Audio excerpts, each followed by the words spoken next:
In this video, we are going to discuss about the working of the drive system in robotics. So I have a series of lectures that I have uploaded. You can go there and watch anything about automation and robotics. Now coming to the point, the video is available in Hindi and English as well, and this video will also carried in Hindi and English as well. So there is no need of changing the language. You are comfortable in both Hindi and English languages. So please stay tuned with me till the end of the video, and please subscribe my YouTube channel. Now coming to the point, what is our hydraulic system and pneumatic system? So I am just trying to tell you something that I have already explained in previous videos, लेकिन एक बार फिर से बता देता हूँ। Hydraulic system में क्या होता है कि दोनों में ही, हाइड्रोलिक और न्यूमेटिक में कन्फाइंड एक प्रेशराइज सिस्टम होता है। बेसिकली हाइड्रोलिक में हम लोग मूविंग लिक्विड्स का यूज करते हैं, जबकि न्यूमेटिक्स में एयर और अदर गैसेस का यूज करते हैं। ये बात आप रखिएगा दिमाग में। और दूसरी चीजें जो आप ऐड कर सकते हैं, लाइक हाइड्रोलिक में क्या होता है, जो हम लोग लिक्विड यूज करते हैं तो लिक्विड जो होती है कंप्रेसिबल उतना ज्यादा नहीं होती है, लेस कंप्रेसिबल होती है। सो जो फोर्स का ट्रांसमिशन होता है, मूवमेंट होता है फोर्स का, उसमें डिले नहीं होता है।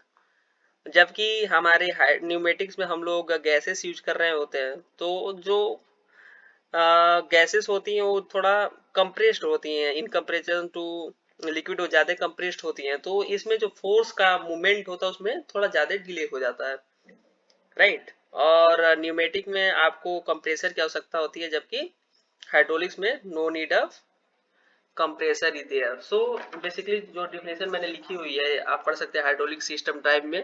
Hydraulic linear actuator are quite similar to pneumatic actuator. दोनों सिमिलर ही होते हैं, हाइड्रोलिक और pneumatic actuator, but except the use of an incompressible liquid, जैसे मैंने आपने बताया, is being supplied from a pump.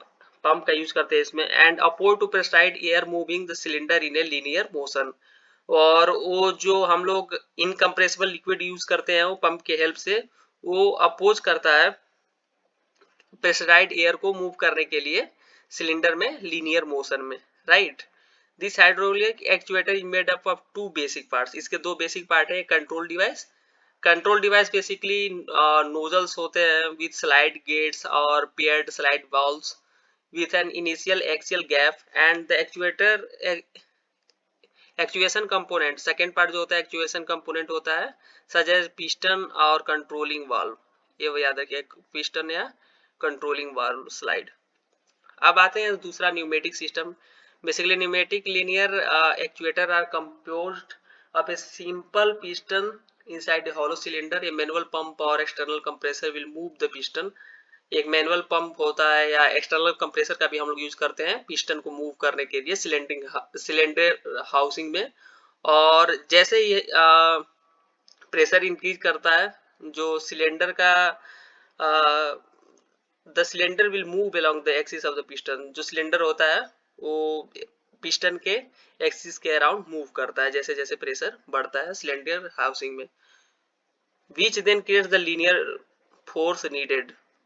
उसके बाद ये लीनियर फोर्स जो भी हमको रिक्वायरमेंट होती है वो क्रिएट करता है, और अपनी ओरिजिनल स्टेप में कैसे पोजीशन में कैसे लौटता है उसके लिए हम लोग एक स्प्रिंग बैक फोर्स का यूज कर लेते हैं, स्प्रिंग का यूज करते हैं। और fluid being provided for the opposition side of the piston, या तो उल्टे साइड में फ्लूइड का भी यूज कर लेते हैं पिस्टन में। तो ये था हाइड्रोलिक और न्यूमेटिक। अब आते हैं इलेक्ट्रिकल मोटर में। Basically an electrical motor, a linear actuator converts electrical into energy into torque। Electrical energy को टॉर्क में चेंज करता है। An electrical motor mechanically connects turns a lead screw, a thread lead और ball nut with corresponding lead threads that match those of the screw is prevented from rotating with the screw. When the screw rotates, the nut gets driven along the threads. The direction the nut moves depends on which direction the screw rotates, and also returns the actuator to its original position. Now these are different aspects on which we have classified, we have compared the theory type of things, that is electrical, hydraulic and pneumatic. So first one is electrical energy source। हम लोग electrical में energy source जो use करते हैं usually from outside supplier का use करते हैं, जबकि इलेक्ट्रिकल मोटर और डीजल ड्रिवन होता है हाइड्रोलिक। न्यूमेटिक भी इलेक्ट्रिकल मोटर और डीजल ड्रिवन होता है। इसमें एनर्जी स्टोरेज जो होती है इलेक्ट्रिकल में लिमिटेड होती है, बैटरीज का यूज करते हैं हम लोग एनर्जी स्टोर करने के लिए, जबकि हाइड्रोलिक में भी लिमिटेड ही होता है, एक्यूमुलेटर का यूज करते हैं इसमें। जबकि गुड न्यूमेटिक में अच्छा खासा होता है, रिजर्वायर्स का यूज करते हैं एनर्जी स्टोर करने के लिए। Now coming to the third point, distribution system. ये इसमें आपको excellent with minimal losses, limited basically ये local facility, good can be treated as plant wide service. So these are the basic different parameters, different aspects on which three of them has been compared. You can go through that. So that was something you can pause this video and you can make your notes as well. So now telling you the energy cost, low cost is there, moderate cost is there, and high cost is there.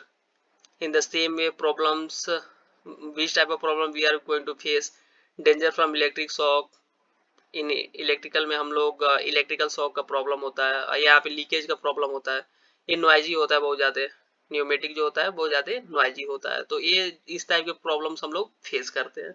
जबकि rotary actuator linear actuator के हिसाब से भी हम लोग compare किए हुए हैं, तो एक बार आप पढ़ सकते हैं। कंट्रोलेबल फोर्सेस के हिसाब से भी हम लोगों ने इसको कंपेयर किया हुआ है। तो क्या है, possible with solenoid and DC motor, complicated by need for cooling, controllable high force, controllable medium force. So that is something about uh, working of the drive system. So in the next video we will have different topic. Thank you.